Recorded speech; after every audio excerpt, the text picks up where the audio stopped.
Alors, je vais pas vous mentir, l'intersaison NFL, c'est un des moments que j'adore dans le calendrier sportif.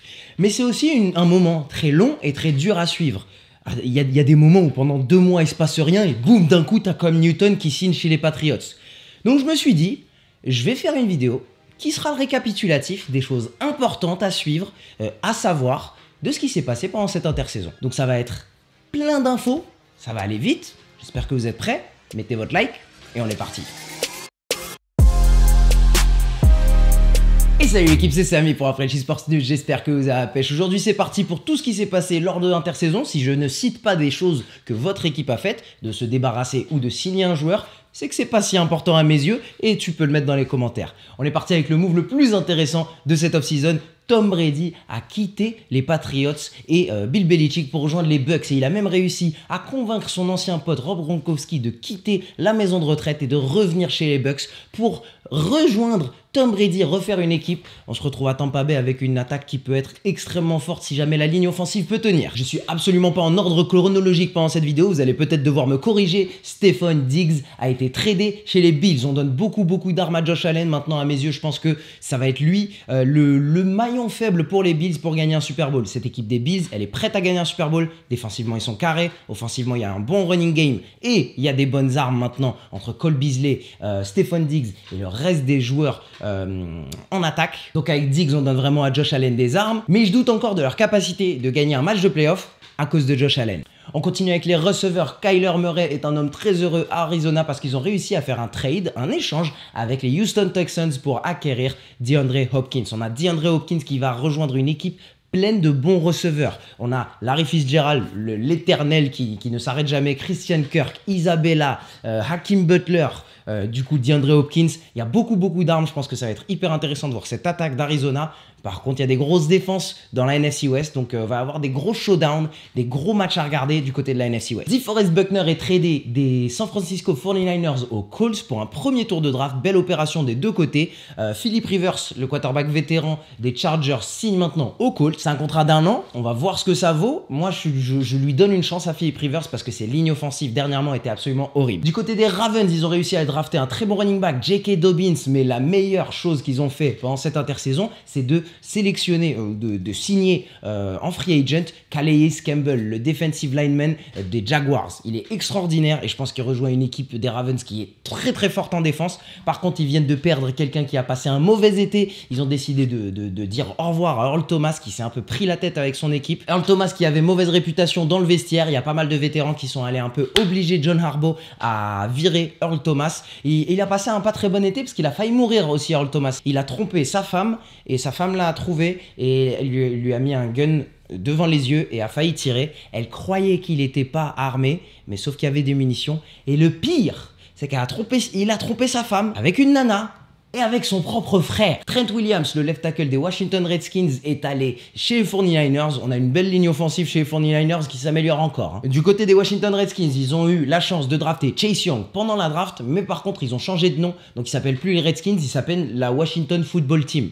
Il n'y a toujours pas... Je sais, c'est chelou, il n'y a toujours pas de nom, c'est chelou. Luke Kuechly a pris sa retraite, Jadeveon Clowney a quitté les Seahawks, mais il n'a toujours pas d'équipe. Les Browns ont décidé de vraiment protéger Baker Mayfield en draftant Jedrick Wills et aussi en signant Jack Conklin. Donc il y a 2 personnes hyper importantes. Il rajoute aussi Austin Hooper en tight end. Il a une attaque absolument ouf autour de lui. Baker Mayfield, ils ont même réussi à garder Kareem Hunt. Mais par contre, il a la pression parce qu'ils ont réussi à signer aussi Case Keenum, qui sera le backup de Baker Mayfield. Et je pense qu'il va lui mettre un petit peu la pression pendant les training camps. Le monde entier devient fan des Denver Broncos. Les Denver Broncos ont drafté Jerry Jeudy et KJ Hamler, 2 receveurs qui vont donner encore plus d'armes à Drew Lock avec Courtland Sutton qui était déjà sur le terrain. Ils ajoutent aussi Melvin Gordon et défensivement Jurrell Casey. Alors tu vas avoir une defensive line avec Bradley Chubb, Von Miller et Jurrell Casey, très intéressant. Et à l'arrière, Chris Harris Jr.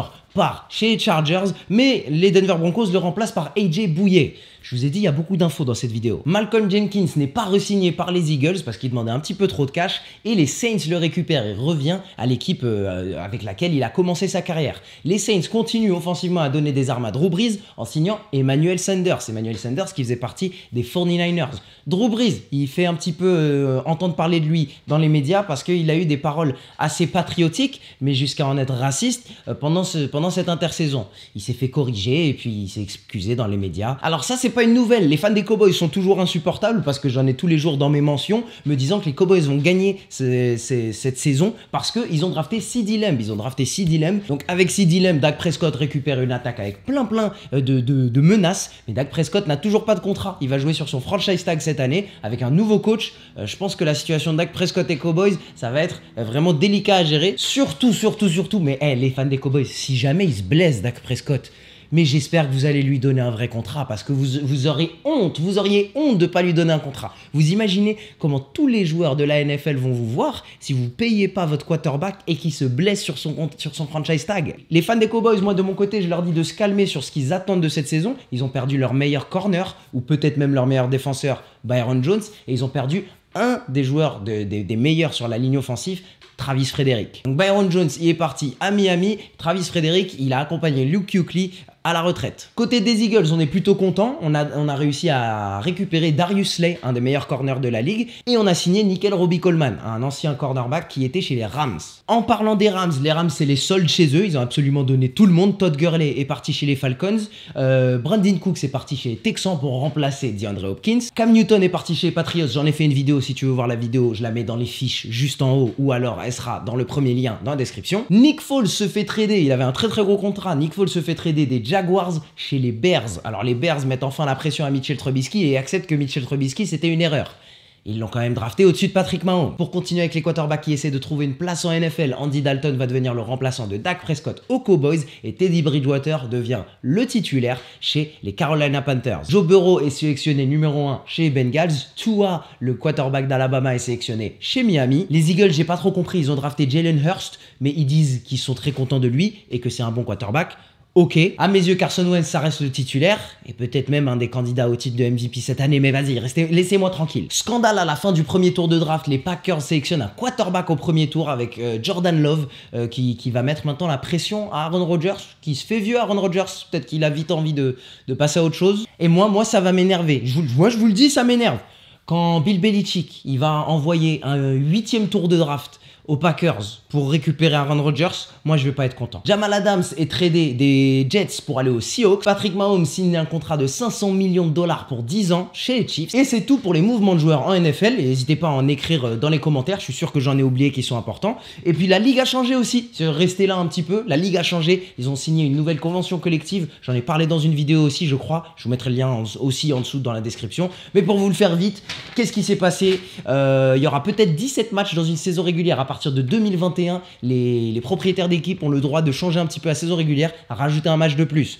Il y a une hausse des salaires pour 60% des joueurs en NFL. 60% des joueurs en NFL, ce pourcentage, c'est des joueurs qui sont au SMIC. Donc il y a tous les joueurs qui sont au salaire minimum en NFL auront une hausse de salaire de 20%. Donc avant, ils gagnaient 500 000 $ par an. Maintenant, ils vont gagner 600 000 $ par an. Voilà, c'est une petite hausse et c'est important, c'est bien qu'ils aient défendu les joueurs moyens. Alors les joueurs qui gagnent les meilleurs salaires, ils sont pas très contents de ça parce que ça fait moins de cash pour eux. D'ici 2030, la NFL espère payer 1 million de $ minimum pour tous les joueurs. Les contrats garantis, c'est pas pour maintenant. La NFL n'a pas encore accepté ça. Et il y a plus de joueurs en NFL maintenant. On est passé de 46 à 48 joueurs actifs pour chaque match. Donc voilà, vous savez tout sur l'intersaison NFL. Je vous ai tout expliqué. Ça mérite bien un pouce bleu. Partage ça à un de tes potes qui a aimé la NFL, qui suit la NFL, qui veut être au courant de tout. On commence la saison NFL. Et oui, je vous ai dit, j'ai un truc à vous dire, mais j'ai failli oublier de vous dire. Je lance mon émission NFL chaque semaine sur Twitch. Pensez à aller vous abonner sur Twitch. Je lance Kickoff. Kickoff, c'est l'émission qui fera les pré-matchs avant chaque semaine de match. On se retrouvera le samedi sur Twitch en live. On va commencer l'émission le samedi sur Twitch pour vous briefer sur tous les matchs. Peut-être que pendant la saison, je vais le décaler tranquillement à vendredi ou même jeudi, à voir. Mais pour l'instant, on commence samedi à 16 h sur Twitch. Toutes les semaines, Kickoff, c'est votre émission NFL à ne pas manquer. Donc pensez à vous abonner sur Twitch pour ne pas rater une de ces émissions. On parlera ensemble et on débattra des choses les plus chaudes chaque semaine. Enfin, on peut parler d'actu tous les jours ensemble. Donc voilà, ce sera tout pour moi. Mettez un like, partagez cette vidéo avec vos potes et ce sera tout pour moi. Allez, ciao!